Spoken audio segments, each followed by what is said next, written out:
There's a car that you want to buy, but it's got a rebuilt salvage title. Should you buy it? Should you not? Watch this video and then I'll tell you.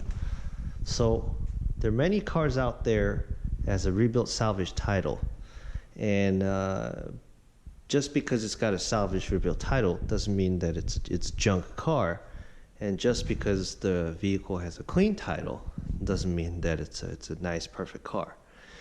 The only thing difference is that let's say both of these cars got in an accident, and this guy didn't have an insurance and didn't report it to the police, didn't report it to the insurance, fix it himself. This vehicle remains clean title. And usually rebuilt title, the way it happens, and the vehicle receives some sort of a damage from accident, natural disaster, sometimes even mechanical damage. It all depends on the coverage the owner has for the insurance. And when the damage of the vehicle repair costs goes over a certain percentage of the car's value, or more than the car's value, then the vehicle is redeemed total loss. This means that this $20,000 FRS that was hit in the front, boom, has a repair cost of $15,000, and you got a 2017 Porsche 911 that was received in some sort of a similar accident with a similar kind of damage and similar repair costs, $15,000. This car is going to get totaled, but this 911 is still going to have a clean title. And it's funny how that works, but it all comes down to the cost of the vehicle, the value of the vehicle. That's why there's so many of the FRS, BRZ out there that has a rebuilt title. It's not because they're driven by high school kids and they're going to go wreck it every day. It's just because the value of the car is so low. So first thing you want to check is if the vehicle can be registered, because there's this thing called tidal washing that you want to absolutely avoid. I'm going to give you an example. Let's say this vehicle was involved in a flood damage in the state of Louisiana, and somebody got it fixed through insurance, or somebody got it fixed through some other body shop, and the vehicle received total loss and got a rebuilt title. And the guy drove fine for like 2 more months, and then state of Louisiana decides, you know what, there's so many vehicles out there that has been damaged from this flood, and so many of those janky ones are running on the street causing accident. We are going to give certificate of destruction to every vehicle that was involved in this flood. Now your vehicle that you paid money to fix receives a certificate of destruction, which is basically telling you that this car can never be driven on the public road again. It can only be used for parts or go in a junkyard or something like that. Now some nut job buys the car for basically nothing because it only has certificate of destruction, but then he takes it to state of Oregon, and state of Oregon does not have the software, the DMV does not have the software updated enough, or just completely uses a different software, and they don't have the information that this vehicle received certificate of destruction from state of Louisiana. That means now this vehicle can be still registered in state of Oregon and still be driven on the public road. Now what's funny is the state of Oregon can still later in the future catch up to what the state of Louisiana has done to the vehicle, and then sends a letter to the owner, hey, your car actually has certificate of destruction for state of Louisiana and cannot be driven on public road. Your tab will be terminated in 2 weeks. Thank you. There's absolutely nothing you can do about it at that point. You have just lost a car. And you can try to go sue the guy that you bought it from, but the chances are you're not going to get what you pay for it. So that is one thing you want to avoid. Make sure, get the VIN number, look it up on Carfax, look it up on Google, see if any auction thing comes up, see if there's anything that was involved in certificate of destruction or anything like that, and call the DMV and ask them if this vehicle can be registered. If it can, you're in a good note. Now the next thing you want to find out is just kind of look at it, and you have to ask yourself, you have to ask the owner, and do the research when the total loss happened. Because let's use this car as an example. This car is 1994, and let's say this thing has a salvage title, but it had received the salvage title in 1997. That means this vehicle got redeemed total loss 3 years after the vehicle was purchased. That means that accident was pretty damn big in order for the repair cost to be higher or similar to what the car was worth in 1997. Now, but then another case, you find out this vehicle got total loss in 2017. Now, at 2017, the vehicle is already 13 years old. And at that point, the car is probably going to be maybe $10,000, whatever it is. And if the vehicle is valued really that low, just a little damage to the bumper and then a little nick on the hood, and then you replace those two, that's going to give you a salvage rebuild title. And that honestly is perfectly fine. It's not going to, affect the safety of the vehicle, just having new bumper and new hood. But if the vehicle is kind of in the gray area where the vehicle is kind of cheap, and but the accident was kind of recent, but you still want to buy it, doesn't look like it's junk, it doesn't look like there's water leaking or some horrible repair. Now you want to kind of find out where the damage was and how the repair was done, because you want to know exactly what you're getting yourself into. And if you have a paint depth gauge, that makes it really easy. Just kind of put a paint depth gauge everywhere. You can do it on the door jamb or in the roof and stuff like that, and then kind of get a number how thick the paint is from the factory. Okay, and then you want to go start doing the whole around the car. And let's say this fender is, the depth of this paint is a lot thicker than the rest of the car. Well, this thing is repainted, because let's face it, a lot of body shops, when they repaint the body panels and stuff, they don't even sand down the clear coat. They just do light sanding for 400, 500 grit, and then they just repaint on top of it. Hence, the paint's going to be a lot thicker than the rest of the car.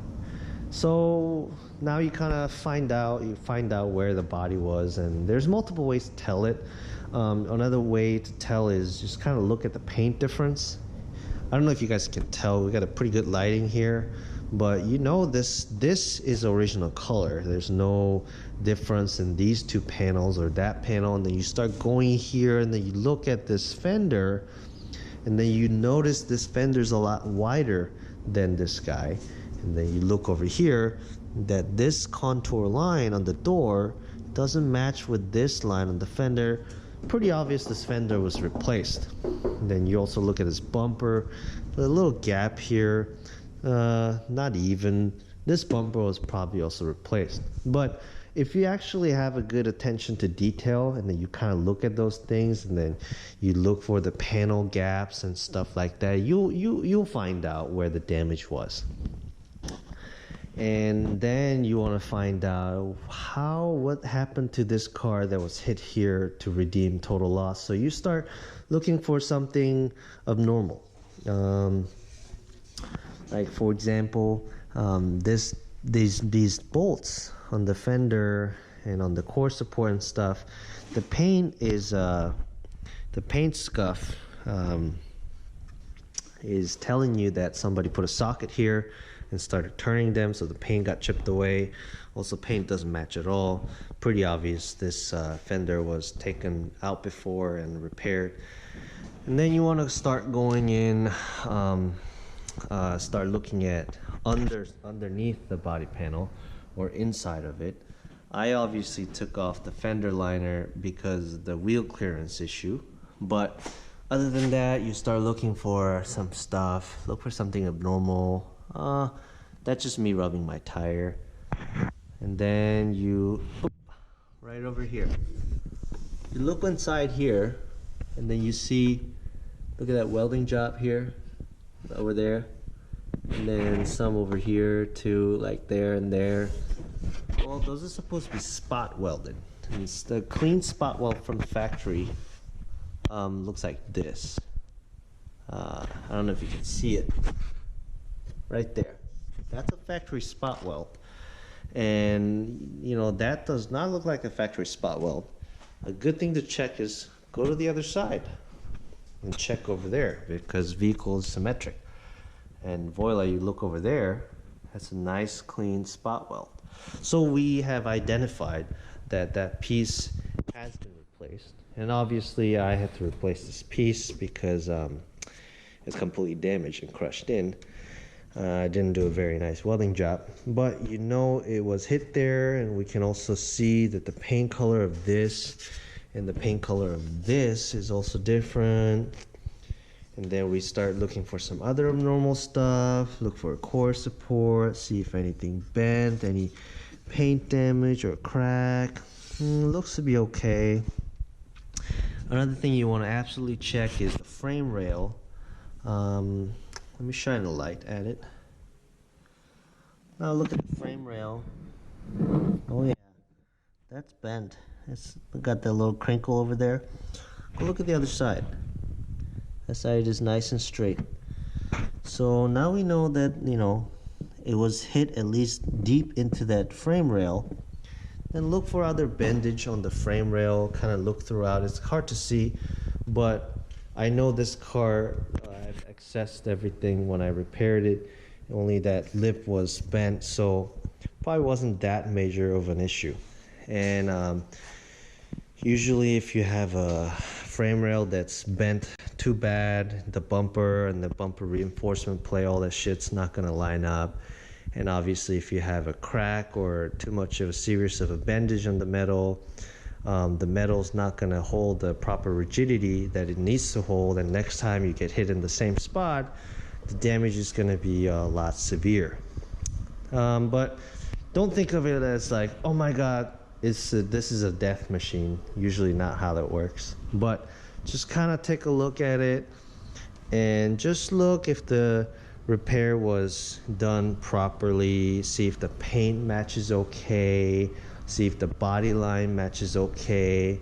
And if those things all check out and you kind of have an idea what the accident was, next thing you want to check is suspension, because let's face it, if the vehicle is hit here, it's gonna, and then it got all the way to the frame rail, most likely it hit that wheel also, and it actually did. Then next thing you want to check is tire wear. And you just spin the tire. I know you can't do that unless you jack it up, but you just kind of look in there and then check the tire. Oh, look at that, it looks nice even wear, nothing corded, and then looks like that, no flat spot or anything like that. Then you go check on the other side, and of course same thing on the other side, nice even wear, no flat spot, no cords, nothing. And then do the same thing for the rear, and then take it for a spin. Does it drive straight? Take it to the highway, because a lot of the time driving at lower speed hides a lot of the imperfection the suspension has. So you gotta really take it to the highway and then drive it fast, long term, and see if it, you know, reads the road all over the place, see if it feels nice and tight and driving straight. And if it doesn't, and the owner's telling you, it just needs an alignment, I guarantee you it's not just needs an alignment, because when people buy the car, or the owner buys his car back and tries to fix it and has some sort of suspension damage, the first thing they're gonna do is fix the suspension, make sure car can roll back and forth, and then take it to an alignment, see if it can come into the factory alignment spec. And if it doesn't, now they're gonna have to find something that's bent and then replace it. But if they can't, or something serious like a strut tower is bent, that alignment spec is never gonna come into spec unless you get something, you know, aftermarket or custom. And if that happens, they're just gonna leave it like that and then just tell you, it just needs an alignment. That's a very cheap trick, and just walk away at that point. You want to buy a car that drives and steers good more than anything, because that is what contacts the vehicle to the ground. A damaged bumper is not going to kill you, but a fucked up camber will definitely kill you in certain situations. So you want to check for those kind of stuff as well. And obviously there's more other things you got to check. Is it going to leak water, or is it having some sort of is it going to have some sort of electrical damage or something like that when it was flooded underwater? But another thing to check is see how long the guy had the car for, and this one's pretty easy to check. Just look at his title, and if he had the car for 3 months, a lot of the time, if he had the car for a very short period of time, that's a quick flip, meaning they just bought the car either from a guy who wrecked the car or from auction and just fix it up and they're trying to sell it. But if the dude had the car for 7 years, chances are that's a pretty solid car, because no one's gonna drive a car that has a fucked up alignment and then having to replace tire every 3 months and drive 7 years like that. Another thing you can ask is how many miles has he driven? If he driven 30,000-40,000 miles, rebuilt title, chances are that car probably drives just as good as a clean title one. But if the guy only drove 2,000 miles, now you have to think, oh, he only drove 2,000 miles. What could have happened? Pretty much nothing. I mean, you can have a fucked up suspension and drive 2,000 miles and still have no problem. So there's things like that you have to check. But the scenario is you want to make sure the vehicle was repaired properly and doesn't look like some sort of a heck job, and all that stuff looks good. And then you want to also check if the owner actually drove the damn car and he actually owned it for a certain period of time, because that gives you the validity of the repair. That gives you the peace of mind that, oh, someone actually drove this car for a pretty long period of time. And then another thing, next thing that comes down to is, because when you're buying a rebuilt title car, the number one issue is when you have to resell it. The resale value is a lot lower, and it's gonna take a longer time to sell it, because most people seem to be scared of a rebuilt title, and dealers won't even take trade-in for rebuilt title cars. So next thing you want to think about is, how long am I going to keep the vehicle? Because let's face it, I mean, if you really like the car and it's a car, exactly the car you wanted, and it drives good, runs good, steers good, stops good, looks good, and it's a rebuilt title car, and it's like $5,000 cheaper than the clean title example, that might be a pretty good buy for you. And if you know you're going to drive it for like 10 years, let's say, and you drive it for 10 years and you get a pretty good value out of that car. Because let's face it, after you've driven 10 years, that's a lot of value the car has already given to you, carrying you places for 10 years. So buying a clean title 1,000 car for $20,000 and buying a rebuilt example for $15,000, driving both of these for 15 years, after 15 years, this one's gonna be maybe like $3,000, and this one's gonna be maybe like $2,000.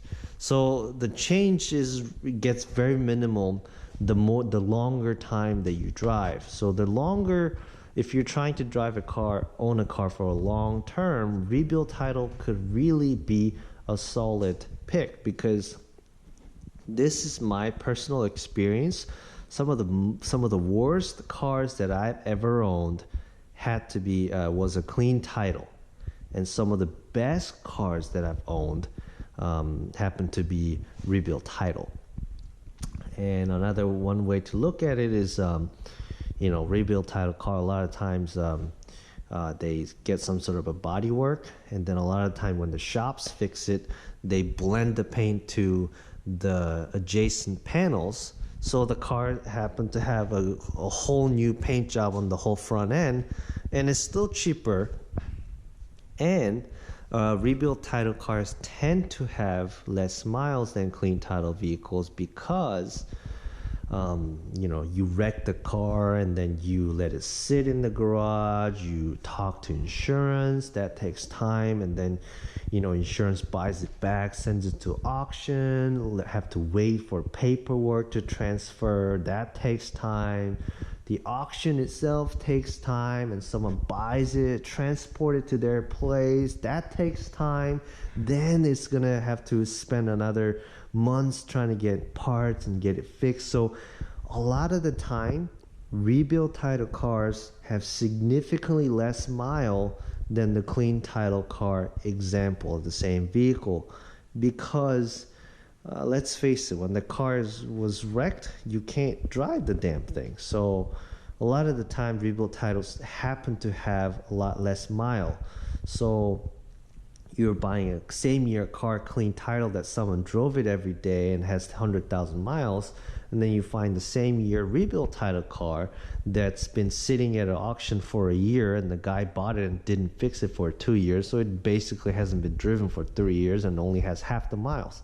Well, that might be a good buy for you, because let's face it, having a dent on the hood, fender, bumper, cracked headlight, that's not going to affect the reliability of the car. And some people say, oh my God, the shock impact will, damage the motor in a certain way. It's most of the time that's just all nonsense. You can hit as hard as you want on a car, and you can hit a pothole as hard as you want, and that's going to do basically the same shock to the engine than having a cracked headlight.